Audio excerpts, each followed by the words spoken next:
Good evening, viewers. This is All 24 Nightly News broadcasting live from Algiers. I'm your host, Karim Zachary, and up next are the headlines. Algerian President urges comprehensive solutions at Migration and Development Conference in Rome.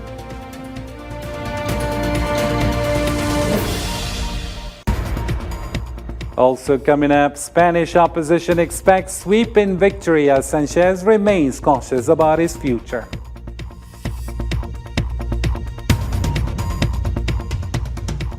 Also ahead, Sudan's prolonged conflict leads to 20 civilian deaths and rising hunger crisis.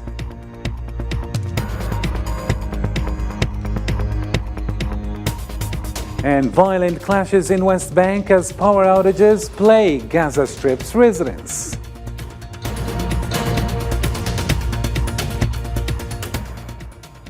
Hello again and thank you for joining us. First off in our news, Algerian President Abdelmajid Tebboune and Turkish President Recep Tayyip Erdogan agreed to strengthen cooperation between their nations. They discussed expanding partnerships into new areas during talks in Istanbul, Turkey. The leaders also pledged to double trade exchanges in the medium term and increase Turkish investments in Algeria to $10 billion.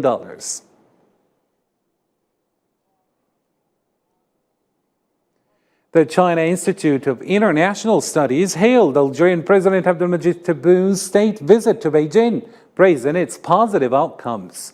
They called the partnership between the two countries exemplary on a global scale and anticipated that the visit would usher in a new era of bilateral relations for world peace, stability, and development.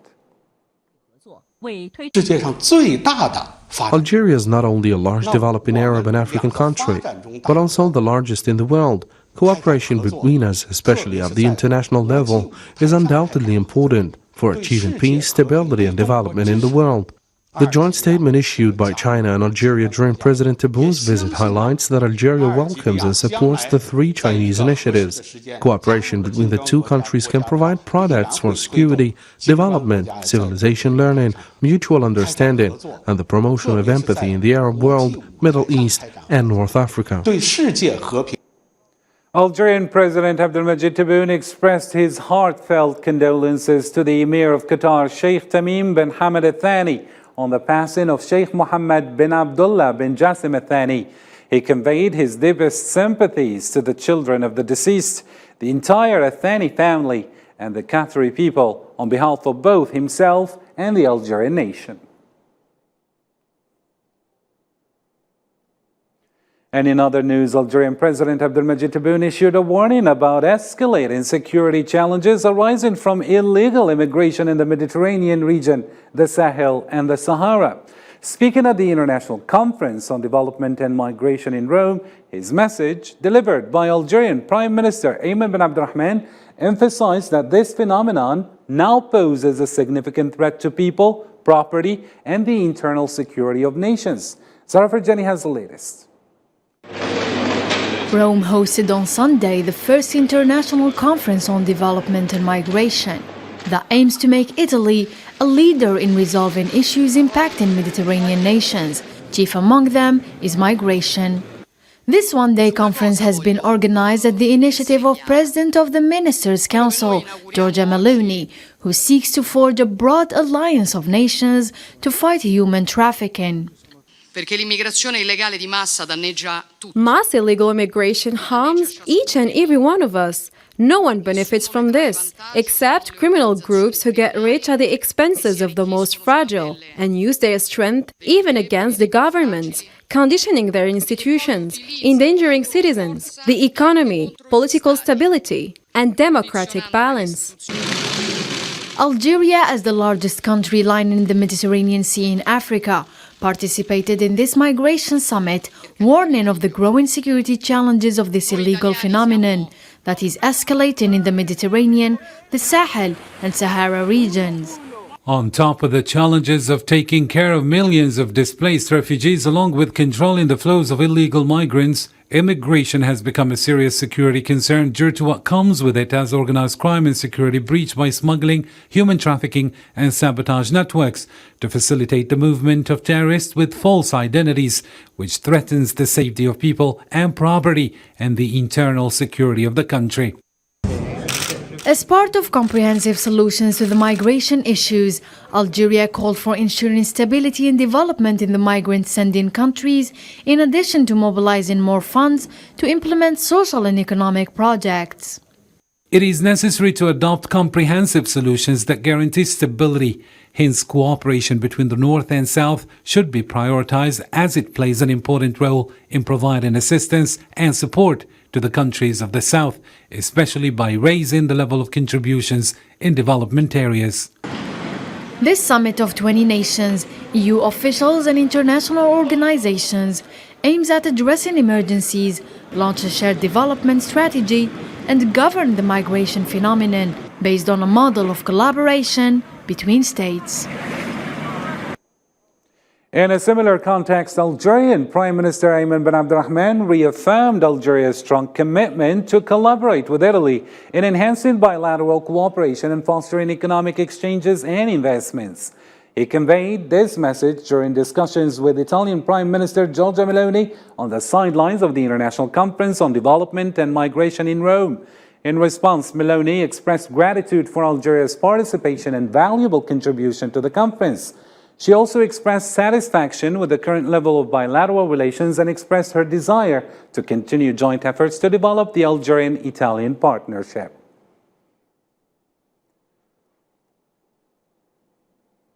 Tunisian President Kais Saied reiterated his opposition to the veiled settlement of illegal immigrants and his country's role as Europe's migrant god in the Mediterranean crisis. Speaking at the International Conference on Development and Migration, Saied emphasized the importance of a comprehensive approach to tackle the issue by addressing its root causes. وأتوجه بأخلص مشاعر الامتنان للسيدة جورجيا ميلوني. I would like to thank Mrs. Giorgia Meloni, who did not hesitate for a moment to respond to the Tunisian initiative for a collective search for solutions. لم يعد من الممكن اليوم معالجة هذه الظاهرة. It's no longer possible today to deal with this scourge, either collectively or through bilateral agreements. Not a day goes by that you don't hear news on television about sinking boat, or a search for a body, or a foiled attempt to cross offshore or before setting sail. أو بحث عن جثث أو عن إحباط محاولة هجرة في عرض البحر أو قبل الإبحار. Still with the same event, Libyan Prime Minister Abdulhamid Dbeibah this time firmly rejected any proposal to turn his country into a regional center for settling migrants. Speaking at the International Conference on Migration and Development in Rome, he asserted that Libya's vision does not include such proposals for transit areas. Dbeibah emphasized his country's right to seek international support in security, political and financial aspects related to migration. ليبيا تعاني من سنوات. Libya has been suffering for many years in dealing with the issue of illegal immigrants who come from the deep south and the Sahara and attempt to cross the Mediterranean. We're fed up of seeing horrific images of youth, children and women dying in the middle of the sea. We want a radical solution and genuine partnership to eradicate this problem. We came here at the invitation of the Italian Prime Minister, who seems to understand our role, the problem and our demands very well. We are a transit country and not a source of the problem. We want a real partnership. Spaniards braved heat waves to cast their votes, aiming to elect the best leader for their country. Prime Minister Pedro Sanchez's crisis management was notable, but the far-right party appeared to be leading the election. For more details, let's turn to Selma Nasib now.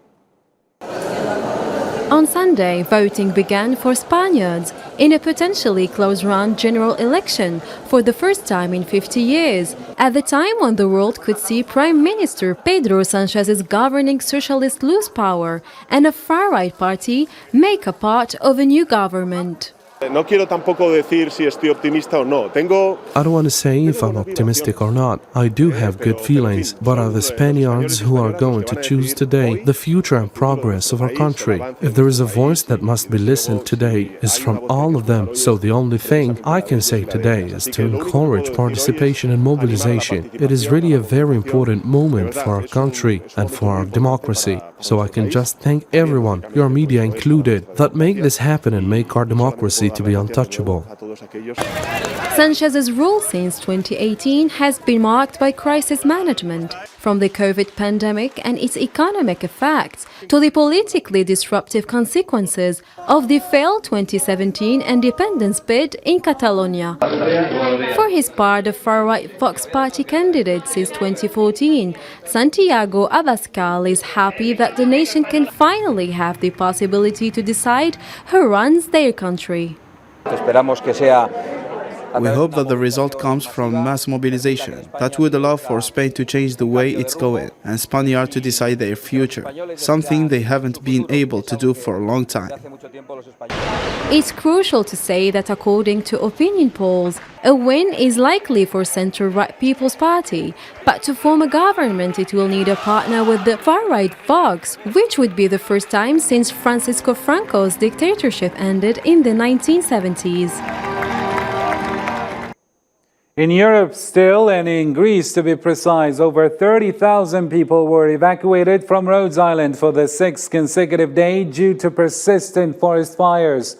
It marks the largest evacuation operation in the country's history. Meanwhile, Italy declared a state of a climate emergency in 26 cities following record-breaking heat levels. And we could see smoke. And then basically the smoke seemed to be getting worse, and we came back from the beach yesterday. We went down in the morning, and luckily we came back.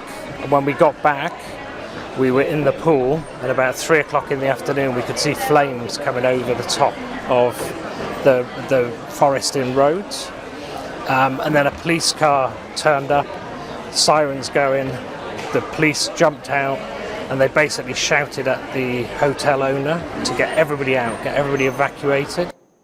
In other news, German Defense Minister Boris Pistorius cancelled his scheduled trip to Iraq and Jordan due to security concerns, prompted by the recent incident of the Swedish embassy in Baghdad being set on fire during a protest over Quran burnings. The decision was made to avoid potential further protests in the coming days. The Defense Ministry spokesperson mentioned that the trip might be rescheduled for the fourth quarter of the year. In Iraq still, Iraq's Foreign Minister Fuad Hussein announced his country's willingness to mediate and aid in finding a resolution to the ongoing war in Yemen. He expressed this during a meeting with his Yemeni counterpart in Baghdad. The conflict in Yemen, which began in 2015 between the government and the Houthis, has caused hundreds of thousands of deaths and triggered one of the world's most severe humanitarian crises. Iraq and its government is ready to help in this matter. We have good relations with all parties, and I can use these relations to keep peace and stability in Yemen, so we can move in this matter. Unfortunately, the agreement didn't show any direct impact on the situation in Yemen, but we are optimistic. As I explained to the Iraqi minister, that since October of last year, there was no announced truce, but as a legitimate government, we are committed to this truce and its bonds. We think that it's time to end the war in Yemen. The prolonged armed conflict in Sudan has escalated despite multiple international efforts to end the violence. On Saturday, only 20 Sudanese civilians were reported dead. The country is also grappling with increasing hunger as food stocks run out in many regions due to disrupted supply channels caused by the war. Now, entering its fourth month, the conflict has severely limited supplies to the Khartoum metropolitan area, leading to extreme scarcity of essential foods like bread and dairy products. Basic necessities are extremely scarce, including flour, milk, bean products, edible oil and beverages. The inventory is dwindling and the price is constantly rising, now already to an exaggerated degree and still going, with no sign of stopping. The product prices themselves are already high, and the cost of transporting them are also not cheap.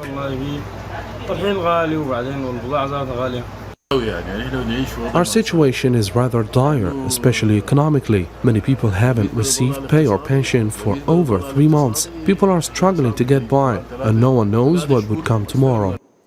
And in other news, as the parliamentary debate continued, tens of thousands of Zionists opposing judicial changes took to the city streets with flags and demonstrations, while some set up tents in a nearby park to protest the judicial overhaul. This is considered the most serious domestic political crisis in the Zionist entity in decades, with calls for a coup against the Netanyahu government. On Monday, voting in Parliament will begin to ratify the first of a package of reforms in Netanyahu's highly contested judicial overhaul, sparking months of nationwide protests and international concern. Critics argue that the rushed amendment could lead to abuses of power by removing crucial checks on the executive without a formal written constitution. Violent clashes erupted in the West Bank, particularly in the Tulkarem region, between the Zionist army and Palestinian youths. These confrontations coincide with extensive raids by the Zionist army across the West Bank, resulting in the arrest of hundreds of citizens. The army has also conducted ground investigations with children and families, subjecting them to hours of detention. This wave of raids is among the most widespread and violence against Palestinians in years. Still in Palestine, frequent power outages the Gaza worsen in the suffering of its people, turning daily life into a nightmare for many families. Merchants in the besieged Gaza Strip are experiencing significant losses as their goods are spoiled due to the outages. Usama Ayadi has the story. An unprecedented heat wave sweeping across the Gaza Strip has worsened the electricity crisis that has already emerged alongside the conflict between the Zionist occupation and Palestine. Walking down the narrow aisles of the Shadi refugee camp in West Gaza, it's easy to notice families with children sitting outdoors, hoping to catch a breeze to bring them relief from the heat within their makeshift homes. With electric fans and air conditioning nearly non-existent, people have resorted to using hand fans and plastic plates to cool themselves. The severe power shortage has disrupted people's simple lifestyle, making the situation more difficult for them, as they are already suffering from the blockade imposed by the Zionist forces. Children and adults alike, we suffer in this crisis. Electricity is frequently cut around 10 p.m. at night. The children couldn't sleep indoors due to the high temperatures. During the day, frequent electricity outages disrupted us from doing chores. We used to have 8 hours of electricity, but now, in this scorching weather, we only get 4 to 6 hours per day. Local residents can only have 4 to 12 hours of electricity daily on a good day. Officers at the Gaza Electricity Company had attributed this to an acute fuel shortage at the city's only power plant, as well as reduced power supply from the occupiers who control their means of life. This will be thrown away. Who will compensate for our losses? The electricity company or the government? We're making our appeal, but yet have not received any response. All our products will be thrown away. We're asking the governments here to look into the power cuts here in the Gaza Strip. We have suffered, and we are appealing to the whole world. We do not have refrigerators now. According to the electricity distribution company, only 2 out of the city's 4 generators are still operating, producing 65 megawatts of power. In total, Gaza currently produces around 185 megawatts of power, with 120 megawatts supplied by the occupiers, while the daily demand for electricity is estimated at 500 megawatts. The International Union of Muslim Scholars urged the United Nations to cooperate in creating an international charter to prevent contempt of religions. They emphasized that the repeated insults to Muslim sanctities pose a threat to international peace. This call was made in a closing statement issued on Saturday after the global meeting on repeated abuses of Islamic sanctuaries held in Istanbul in collaboration with scholarly, parliamentary, human rights, and media organizations. To Russia-Ukraine file now. Russian President Vladimir Putin stated that the Ukrainian counterattack was unsuccessful and his country's forces destroyed a significant amount of Western equipment acquired by Kiev. He made this announcement during talks with Belarusian President Alexander Lukashenko in St. Petersburg. Putin denied any impact on the Russian special military operation in Ukraine from the Kiev counterattack. On the other hand, Lukashenko mentioned that Wagner troops wanted to move west to Warsaw in Poland for an excursion, but Belarus would not permit them to do so.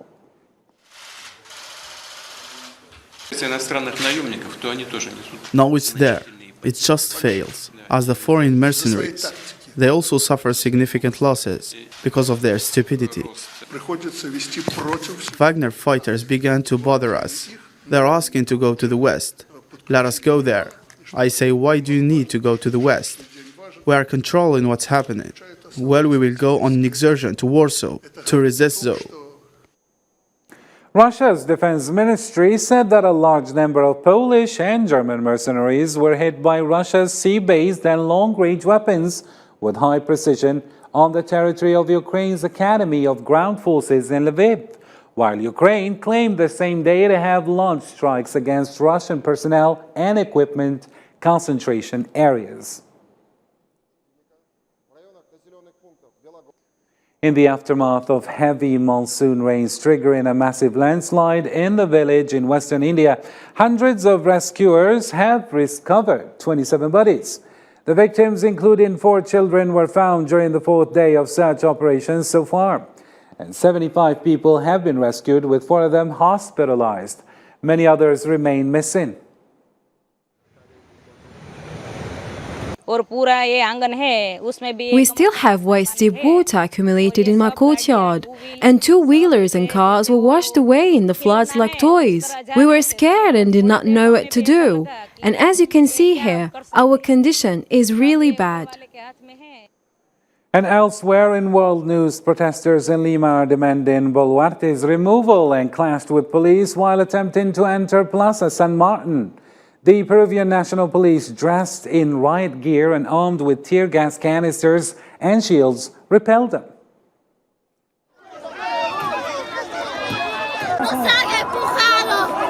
They have pushed us. They have beaten us. They threw tear gas at us. The square belongs to the people. Defend it. Stand up. We are the people.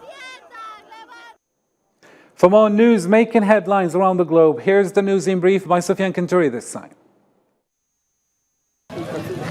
At least 13 people, including 9 children, were killed when a soldier in East Democratic Republic of Congo opened fire on people gathered to mourn his deceased child on Saturday night. The shooting occurred in the village of Nyakova on banks of Lake Albert in Congo's eastern Ituri province. 5 people died and 2 were missing after heavy rain burst a riverbank in a village near eastern China's Hangzhou. According to local authorities, almost 5,600 people were evacuated in Liaoning province. The Canadian province of Nova Scotia began cleaning up on Sunday to ensure rainfall caused devastating flooding, while the search continued for 4 people, including 2 children, who went missing during the deluge. Large crowds gathered in Bangkok on Sunday in protest as leader of election-winning Move Forward Party. The party made way for run-up, an alliance partner Phu Thai to try to form the next government, after its leader's bid was twice thwarted this month by military-backed Senate. Dominant Formula One leader Max Verstappen ran away with the Hungarian Grand Prix by a mighty margin on Sunday, as the Red Bull made history with a record 12th victory in a row. What an unbelievable rocket ship that was today. We reached the end of our nightly news program. For more updates, visit our social media platforms. Thank you for watching and join us again tomorrow for more news. Take care.